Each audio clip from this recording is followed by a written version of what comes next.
All right, y'all. The championship week just finished up, so it's time to jump into another mock draft on this Monday. I've got it set up, and so we're going to jump right into it. Obviously, the biggest question for the mock draft to get everything started is what is Chicago going to do? Are they going to keep Justin Fields? Are they going to trade him and go with Caleb Williams?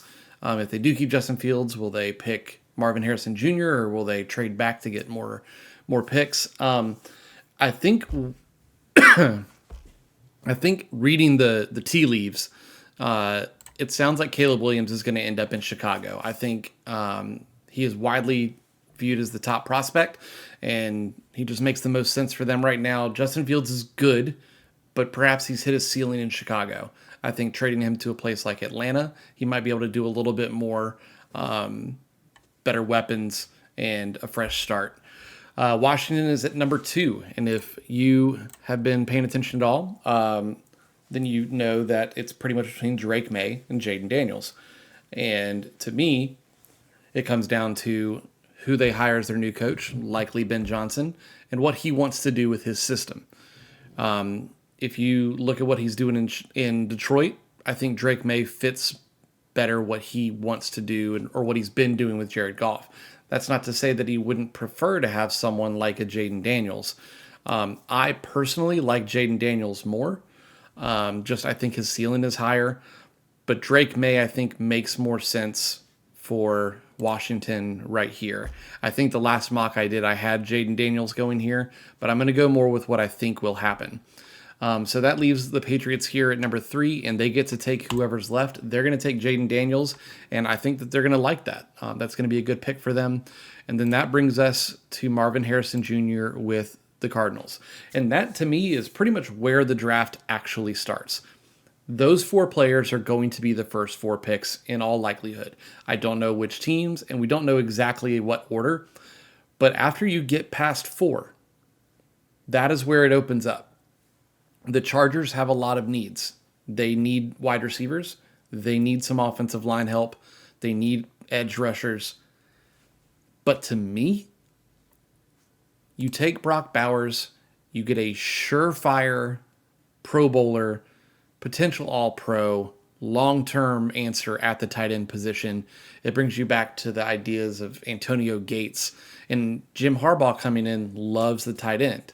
He is going to value the tight end. And I think Brock is the perfect answer here for them, which brings us to New York, who also has a couple of needs. It's going to either be offensive line with Joe Alt or Fashanu, or it's going to be one of the top remaining wide receivers in Malik Neighbors or Rome Odunze.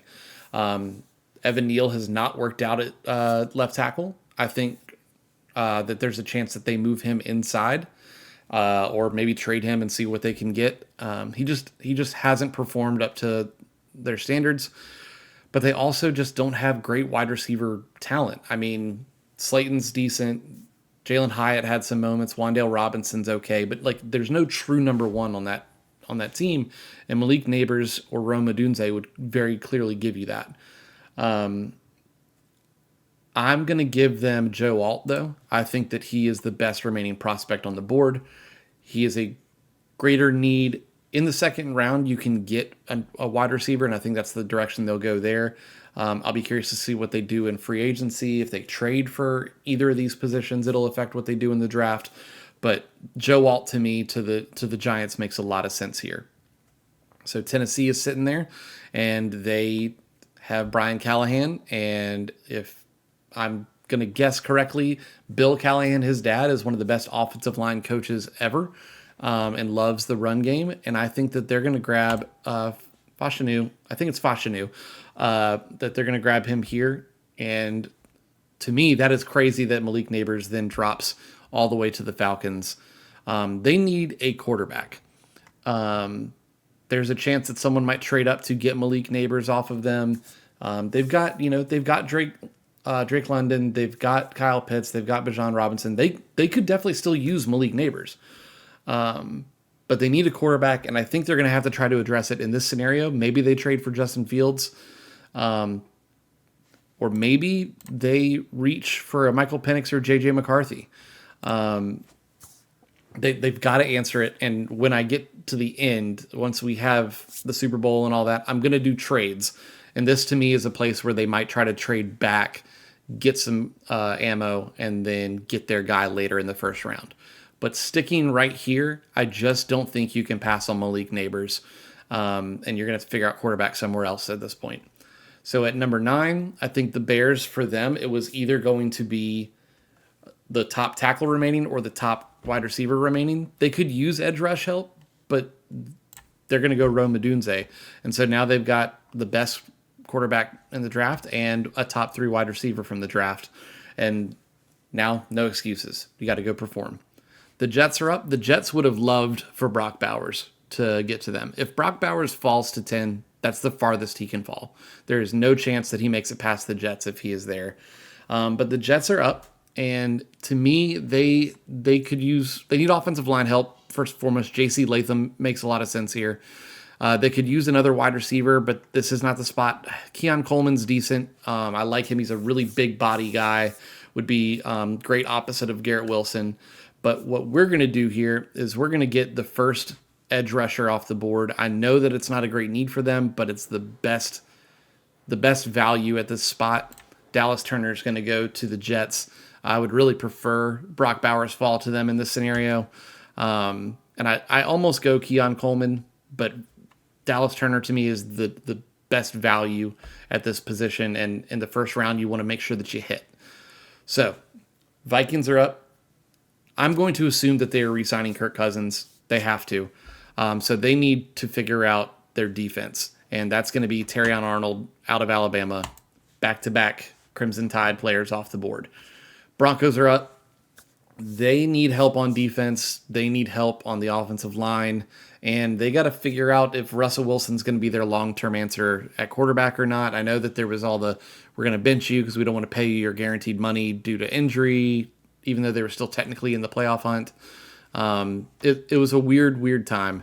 But to me, it's going to be one of the top defensive players. I like all 3 of these guys that are available: Latu, McKinstry, and Newton. Latu, if his physical goes through and is clear and there's no more issues, then I think he is the pick.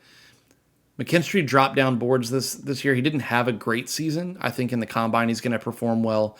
And Trezon Newton is just an absolute beast in the middle. He's a great run stopper, but edge rush is so much more important than paying the run stopper.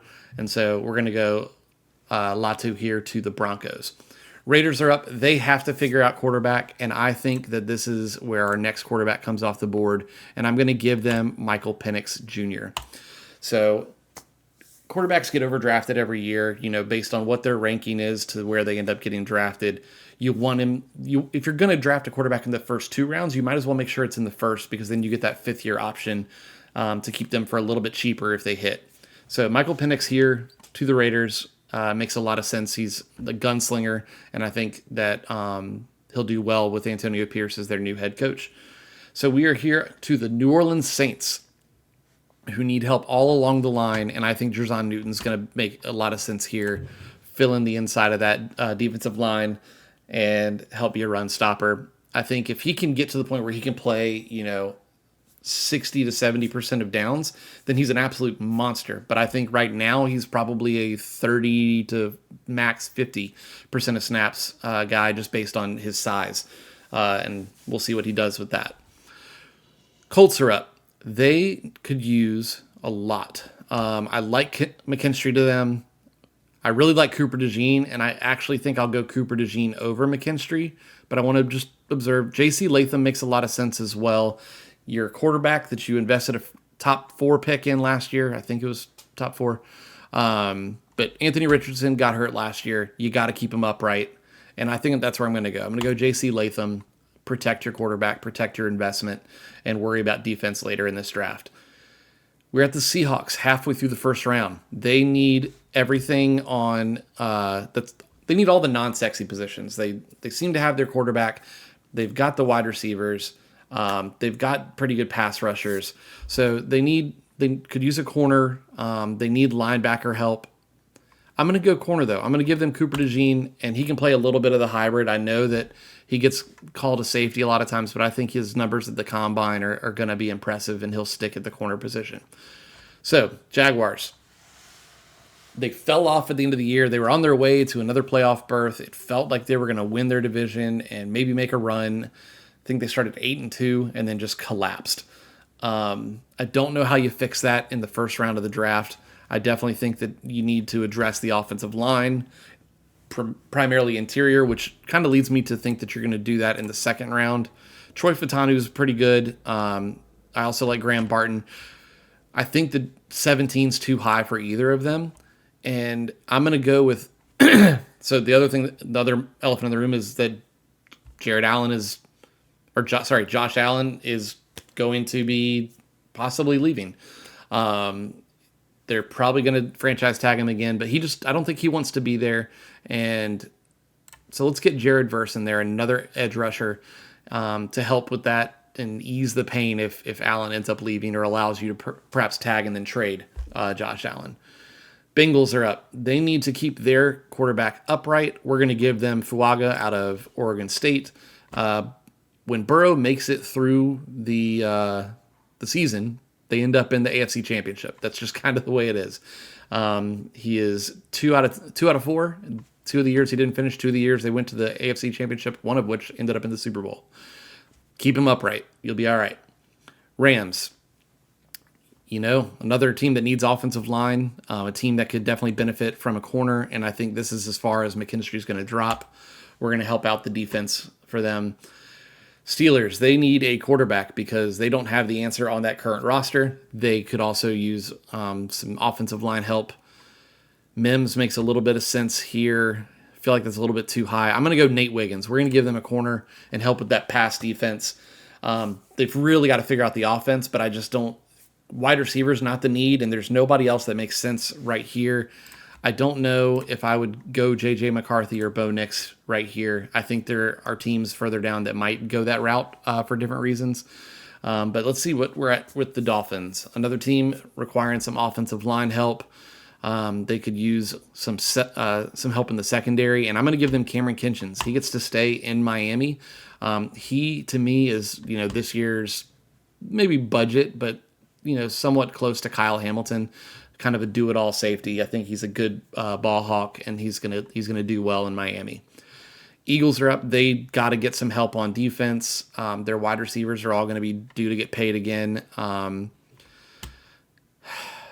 Brian Thomas, I really like Brian Thomas. To me, AJ Brown, fits that big body wide receiver. They need more of a. They don't even need a speedster. Neither one of these guys makes a ton of sense. I'm talking myself out of it. I'm going to go linebacker. We're going to go Jeremiah Trotter because their linebacking core is one of the weaker ones in the league. They desperately need help on defense. That's what fell apart towards the end of the year. Their offense is going to figure it out just fine. I'm not worried about them. But they definitely did fall apart down the stretch. And this is where Keon Coleman stops falling. We're going to give him to the Houston Texans, give C.J. Stroud another weapon on the outside. He did great with the likes of Nico Collins and Tank Dell. Keon Coleman's going to come in and be a star for them immediately. I could also see Brian Thomas there as a deep threat, but I feel like Tank Dell and Nico both kind of handle that position pretty well. Dallas is up, another team that once again, when the bright lights came on, they just fell apart.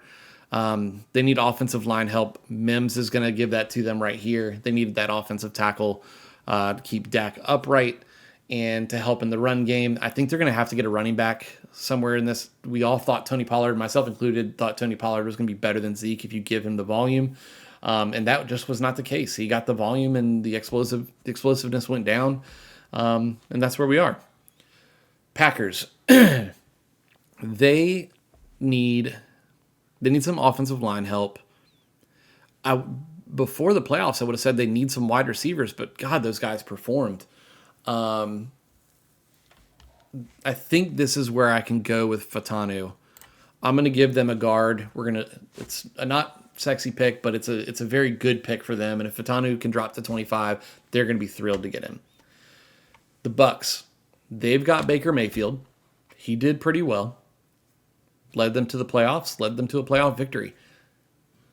I think they keep him for another year, but I think they get their next guy in J.J. McCarthy, and they let him sit for a year. He's barely 21 years old.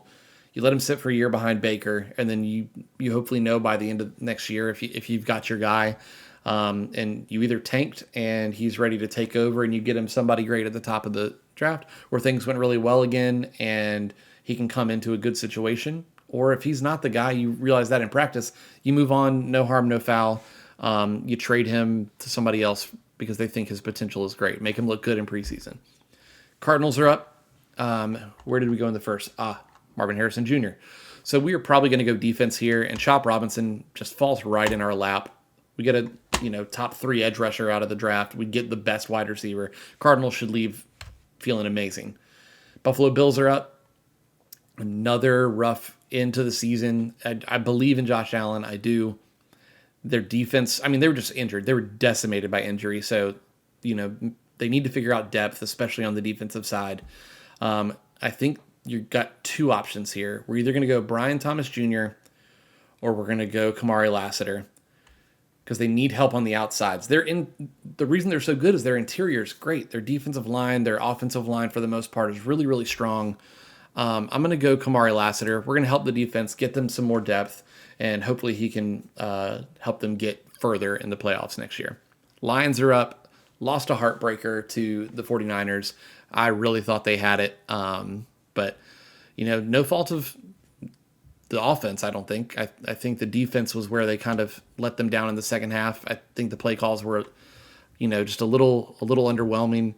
I think this is where our last quarterback of the first round is going to come off the board. Ravens and Chiefs for sure don't need any. And so I'm going to go with, before I actually pick it, I'm going to go with Bo Nix. Get Jared Goff one more year, see if he can take you to the promised land, and then Bo Nix, who is a more athletic, similar profile to arm talent to Jared Goff, let him sit a year, be beneficial for him. He is not 21 years old. He's been in college forever. But I think that's our last quarterback for the first round.